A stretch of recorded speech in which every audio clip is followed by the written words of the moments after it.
સમાચારમાં આગળ વાત કરીએ તો જામનગરમાં વિશ્વ હિન્દુ પરિષદ બજરંગ દળની શૌર્ય જાગરણ યાત્રાને ભારે ઉત્સાહ સાથે આવકારતા લોકો જામનગર શહેરમાં આજે ગુલાબનગર વિભા પરથી શૌર્ય જાગરણ યાત્રા પ્રવેશી વિભા પર શિશુ મંદિર ખાતે કરાયું સ્વાગત।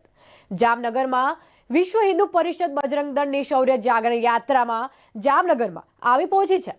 ગઈકાલથી જ જામનગર આસપાસના દરેક નારણપુર, હર્ષદપુર, ઠેબા, આલિયાબાળા, ગોકુલપુર સહિતના ગ્રામ્ય વિસ્તારમાં થઈ આજે સવારથી જ જામનગર શહેરમાં ગુલાબનગર, વિભાપર સહિતના વિસ્તારોમાં પહોંચી છે।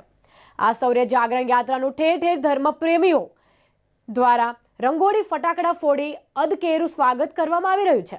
વિભાપરમાં શિશુ મંદિર ખાતે પણ આ શૌર્ય જાગરણ યાત્રાનું ભવ્ય સ્વાગત કરવામાં આવી રહ્યું છે, જ્યાં રાસ ગરબા યોજવામાં પણ આવ્યા હતા અને ફટાકડા ફોડી રંગોળીથી યુવાનોમાં શૌર્ય જગાવવા નીકળેલી શૌર્ય જાગરણ યાત્રાને આવકારવામાં આવી હતી।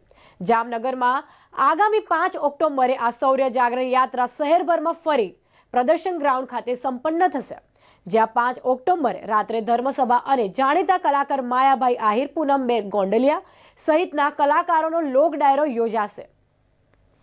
વિશ્વ હિન્દુ પરિષદ દ્વારા શૌર્ય જાગરણ યાત્રા ભારતભરમાં ભ્રમણ કરી રહી છે। જે યાત્રા છેલ્લા 4 દિવસથી જામનગરની અંદર ભ્રમણ કરી રહી છે, જે આજ રોજ વિભાપર શિશુ મંદિરમાં પહોંચેલ છે, ત્યાં ભવ્ય સ્વાગત કરવામાં આવેલું છે અને વિવિધ વિસ્તારોમાં યાત્રા ભ્રમણ કરશે। રાત્રિના સાંસ્કૃતિક કાર્યક્રમો છે। આ યાત્રાનું સમાપન તારીખ 5ના રોજ પ્રદર્શન ગ્રાઉન્ડમાં ભવ્ય લોક ડાયરા સાથે માયાભાઈ આહિર તથા પૂનમબેન ગોંડલિયાનો લોક ડાયરો રાખેલો છે અને લોક ડાયરા સાથે આ યાત્રાનું સમાપન છે અને શહેરની જનતાને આ લોક ડાયરા માણવા માટે અમારું ભાવભર્યું આમંત્રણ છે।